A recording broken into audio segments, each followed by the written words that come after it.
Hello everyone, Lot Garden and Bread Lady here, coming at you guys with a quick video. And I know I always say quick, but it ends up being like a 20-minute long video. But today I promise I'm going to try to keep this video quick.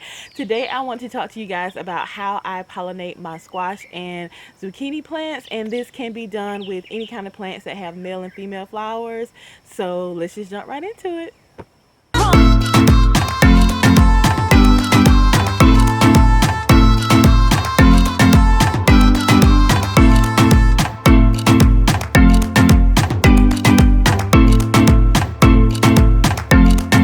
Guys, sometimes like I sound like a broken record, pollinator this and pollinator that, but this is the reason why pollinators are so important, is because what I am about to show you guys how to do this morning, this is what pollinators are for. They transfer the pollen from the male flower to the female flower.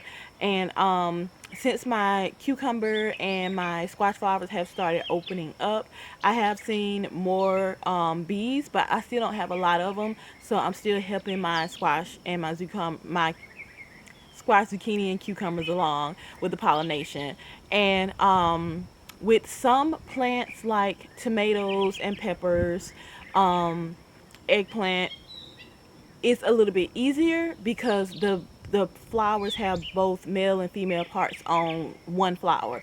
So a lot of times, like with my tomato plants, I'll go by and I'll just kind of shake the tomato plant. They call it spanking your tomato plant. Sometimes I go by with the electric toothbrush and I kind of vibrate, simulate what a bee does, vibrate on different tomato flowers or whatever, just to get that pollen to shake up and break down and pollinate the female part. And so it's a little bit easier. It's like when it comes to things like zucchini, squash, watermelon, cucumbers, you have male and female flowers, so it gets a little bit more difficult because that pollen has to be transferred from that male flower to that female flower. And if you are going to hand pollinate, the first key is being able to identify the male flowers from the female flowers. So let's take a look at that. Alright, so I was able to find two really good examples for you guys. And as you can see here, this flower here has a squash plant on it, and this flower here is just a flower. So the flower here with the squash plant on it, that is the female flower. The squash plant is like an embryonic, it's like embryonic fruit here with that hasn't been fertilized yet. And then you have the male flower here that contains the pollen that needs to get to that female flower. The why do I feel dirty talking about this? Oh my god. Okay, let me get it together. All right, so you have on this female flower here, in this center cluster here, that is called that is the stigma. And you take pollen from that male flower and it sticks to that stigma here, and that is what produces the squash flower. This is a squash that I pollinated here, that I hand pollinated, and it's pretty much ready to go. We'll probably pick that today. We're grilling today, but so we'll probably pick that and add it to our kebab today. But yeah, back to it here. That centerpiece is called the stigma. And so you take pollen from the male flower and you put it on the stigma. You can use a paintbrush or a Q-tip. I prefer Q-tips. I noticed that it does better with Q-tips. So it's very easy to do. So let me just show you guys what I do. I just take pollen from this male flower, from the center part of the male flower. Take that pollen. I hope my hair is not in the way.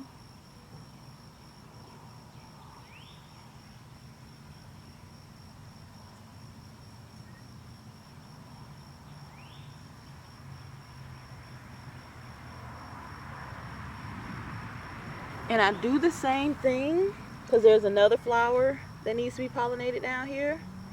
So I do the same thing, get some pollen from that male flower, and I'm going to pollinate this one down here.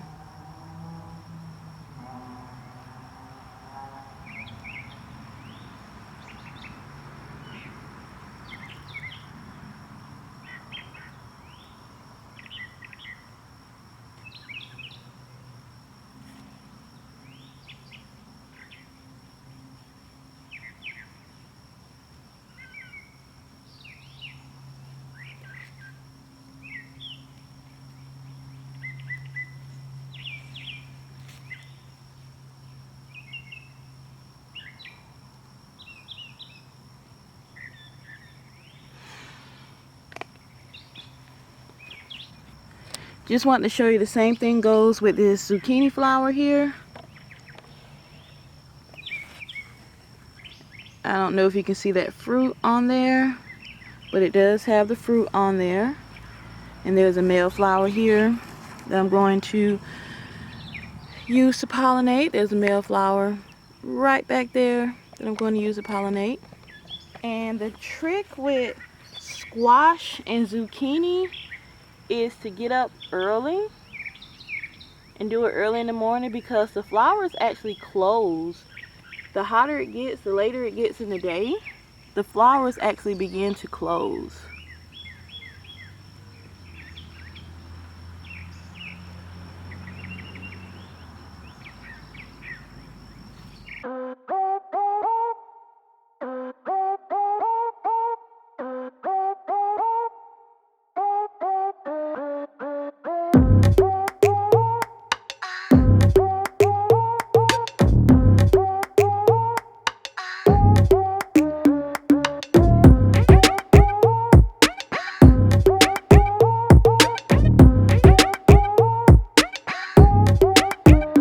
It. I didn't hand pollinate all of them because I wanted to leave something for the bees to do. It's about to rain, so I may not get any, but as you can see, I did have one that came in and started working, so I'm pretty sure, I don't know, with the rain coming in, I may not get many today, but I don't like to take all the pollen away, because I want to have something to entice the few bees that are here, so that do come in the garden. So I don't like to just take all the pollen away and not leave anything for them to kind of do when they come in the garden. But yeah, that's pretty much how you do it. And I didn't go into great detail how I usually do. You can do this with a paintbrush, you can do this with a Q-tip. I prefer the Q-tip because it holds the pollen better than the paintbrush does, and from my experience.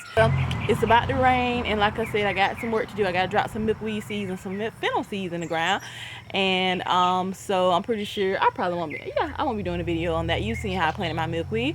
But thank you so much, guys, for watching, and if you have any questions or anything like that, just let me know. Yeah, so thank you so much, guys, for watching, and as usual, toodaloo, bye bye.